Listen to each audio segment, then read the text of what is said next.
இடிஞ்சு கிடக்கா அபிஷேகம் உங்க மேல வரும்பொழுது அத்தனை நீங்க கட்டி எழுப்புவீங்க.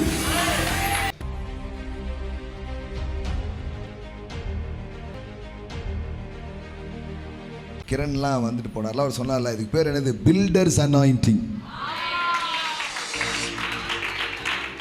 எல்லாம் சொல்லுங்க, கட்டுகிற அபிஷேகம். சொல்லுங்க, திறக்கிற அபிஷேகம், கட்டுகிற அபிஷேகம். ஆமென். அவன் என் நகரத்தை கட்டி. பக்கத்தில் பார்த்து சொல்லுங்க, நான் வெறும் வீடு கட்ட மாட்டேன், ஊரையே கட்ட கடவுளால் அழைக்கப்பட்டிருக்கிறேன். இங்கே ஒவ்வொரு ஊர்ல இருந்தும் வர்றீங்க. இப்போ சங்கரங்கோயிலேருந்து சகோதரர்கள் வர்றாங்கன்னா, நான் எப்போதுமே அவங்கள்ட்ட சொல்லுவேன், ஐயா, கடவுள் உங்களை கட்டுறதுக்காக உங்களை கூப்பிடல, உங்களை வச்சு ஊரையே கட்டுவார். ஆமென், ஆமென். மதுரையே கட்டப்படும். ஆமென். எங்கேருந்து நீங்கள் வர்றீங்களோ அந்த பகுதிக்கு நீங்கள் தான் கடவுளுடைய பிரதிநிதி. ஆமென்.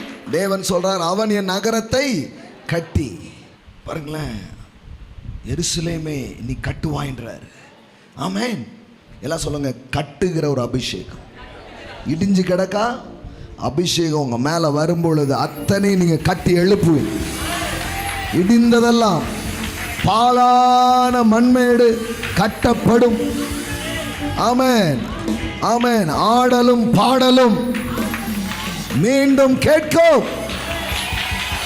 நீங்கள் கட்டப்படுவீர்கள். கர்த்தர் உங்களை கட்டி எழுப்புவார்.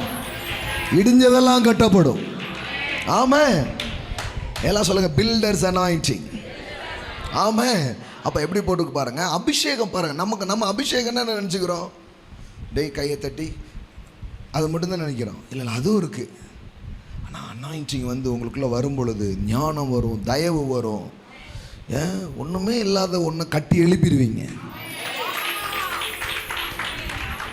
வீடு கட்டுவீங்க. வாங்கிக்கோங்க. எத்தனை பேர் இந்த காரியங்களை குறித்த தேவைகளோடு நீங்கள் வந்திருக்கீங்களோ, நான் சொல்கிற தேவனுடைய அபிஷேகம் உங்கள் மேலே வரும் பொழுது புதிய வீடுகளை கட்டுவீர்கள், நகரங்களை கட்டுவீர்கள். எல்லாவற்றையும் கட்டி எழுப்புகிற ஒரு அபிஷேகத்தை கர்த்தர் உங்கள் மேல் பெருக பண்ணுவார். ஆமென்.